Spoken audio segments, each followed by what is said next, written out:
tukwaniriza ku celebrity jazz osibyetia osizolate omulungi wange mtebaleko gye mutusaako engalo ng'olunaku lwaleero tukuleetedde amawulire mangi omuli Jalia Walda amazina tulaga ebyakabi tukuleetera luswa luwemba nga bamutwala mu nsonga za DNA abakyala bamutabukidde chicken ne Sheila price tetubalese n'amalala mangi nnyo tovaako naye nga tutandikiddeko ew'omwami luswa luwemba mu bitegedde mabegakawo yatwala abaana ba Segirinya bamugenzi Segirinya ku DNA naye ku baana 9 ne kuvaako bana bokka nga be bali ab'omugenzi naye Namwandu Atabuse abaana batazaliwa waka baba mu beewulireko kye batamulangidde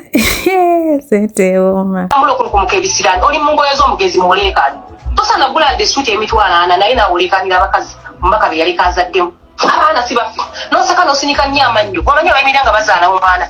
oba ango gye bateekamu omwana sikulumbangako naye buli tivi gyogenda okitamako n'otandika n'ekisirani kyo ku microphone z'abaani ngwena oli masuti gw'omufu oba omuzimu gwakulinnye Segirinya teyegattanga misana yegattanga kiro emisana yalinga akola mirimu gye saawa zotugamba oti ati wali otumanyi kyogala bona beyayagalako wali obamanyi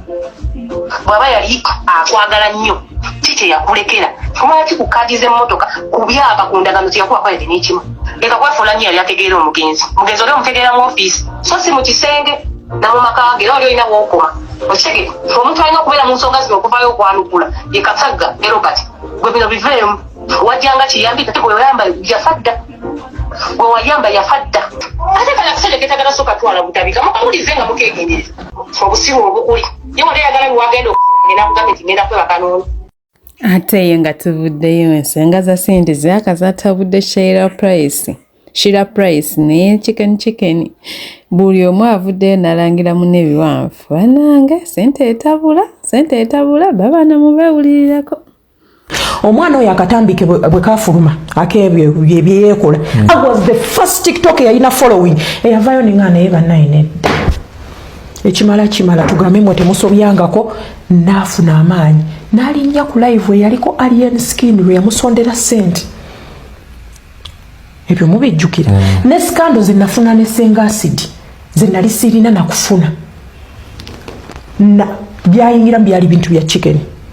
nga I'm siding with chicken nebine ebya komanda mudogo byonna scandal ezaliwo nga ngezaako okusidinga na muntu n'ebintu bye Rwanda wano byennyini nga genze mu depression agana kufa nze yavuga n'emmotoka nenga nedda chicken tukole twetuti ne bwe twatuuka ku kampani ya KHM boss omukulu Ibrahim ne bobuuza omukulu wa Kaima yali agambye no this boy's character ne mugamba boss he's changed, he's a good person kimubuuze nti scenarios zonna gwe n'otabeerawo kulowooza nti no this person has been there for me kati nkulayirira ndi kuno with due respect I don't want to cross lines with him again kino nkyogedde nti ebbanga lyenjiiriddewo omubiri abantu ku app but I'm not sigena kulekerawo being a good person I'll still be a good person kuba mukama osanga mwampisiza mu birungi byenfuna naye ate sikyayagala abantu kunsiruwalirako okitegeera omuntu avuddeyo sikyayagala ku pretendinga era mwabadde balowooza mbuno oba biki ssente si ze zinjawudde ne chicken amanyiroke okitegeera ate kino nsigala mbagamba abantu understand ujulukireko ekintu ekitono omuntu kyeyakubeererawo nze muyirawo omubiri wa mu Tanzania okitegeera but ye tasobola nakutuula bintu bingi nnyo byabadde nga nkubiranga kitabuse kitokota nembagamu naye mutusonyiwe naye no twayokyezza n'abaana ba Nupu wano bali bamutwalaganya oba yayogera ki nze yavayo nenkola video nenga bannange era video ezo abaana basobola zinoonya gyeziri okitegeera gwatajjukira munna atuuse ku stage az'okusupportinga omusiseeko omuzindaalo okitegeera bakuganya okwogera 90% of the women that were there they came because of me obadde okimanyi era ng'abaana abo bwola buli eyayingiranga maada notuze ku lulwo ne bagamba ngenda bba waamu okitegeera n'ebyo byonna nze saabitunuulira kasuku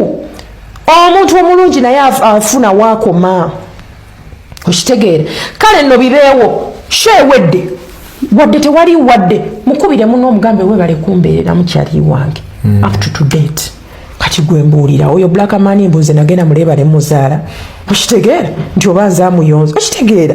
banaye nakoyo okuba omuntu omulungi nange ndi muntu nkoowa era ekikuluze essaawa zino kyenfa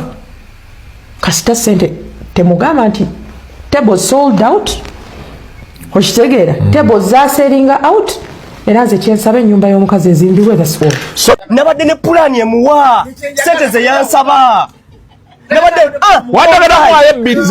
nabadde ngenda muwa miliyoni 2 ze yansaba. In fact Ssente ze nali nazijja nako ntambula nazo. Ssente ze nali nazijjako nga ntambula nazo. I banked the rest of the money. Osegeera nze Ssente zonna nazibankinga. Osegeera nga Ssente ze nazijjako yaŋŋamba muwe miliyoni 2 ze yansaba teyansaba Ssente endala. Kiki kiba kimutwala ku live kati nja kwegayirira muwe sisobola kyaba muyita atya sisobola kati okay kati tutegedde tosobola zimuwa fe wano bagirenga batuwaayo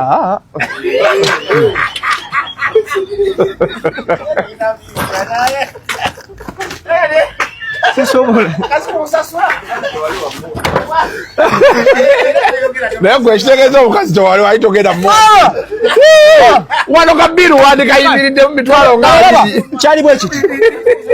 ate yeewa Jalia Walda ebintu bibadde birungi tubitambulanga bwe yabibala obulamu nga bwe yabubala butambula. Yabadde birthday ye n'atulagako omwami we teyakomyawo abadde n'omwana gwe yazaala mu Desemba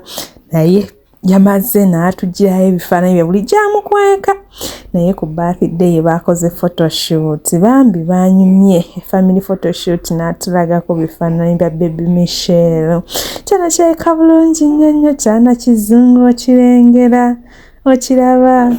kasimayiro kyekyo naye nga byebyo nno bambi ebadde beesunga okulaba ku mwana wa Jalia Walda yoyo baby gwe yazaala bulijjo gwakwese face n'omwami we ndowooza mumulabye gwe muyita pick fair. Ate kankulekera omwami ono naye banange ffe byabonyabonya nammwe Neno osanga omwana alina omwa kilo 2 amatama gali kilo 4 mumpinya alinga ntebe naye nga bamutwala even alina n'empeta embaliga gyalina singa embaliga nga yeeyo naye nga bamutwala dda avuge motoka naye basire queen balabika bulungi bamyufu n'emuzikiza naye nga teri atwala buli amugezaako yamuza baaka tusenda why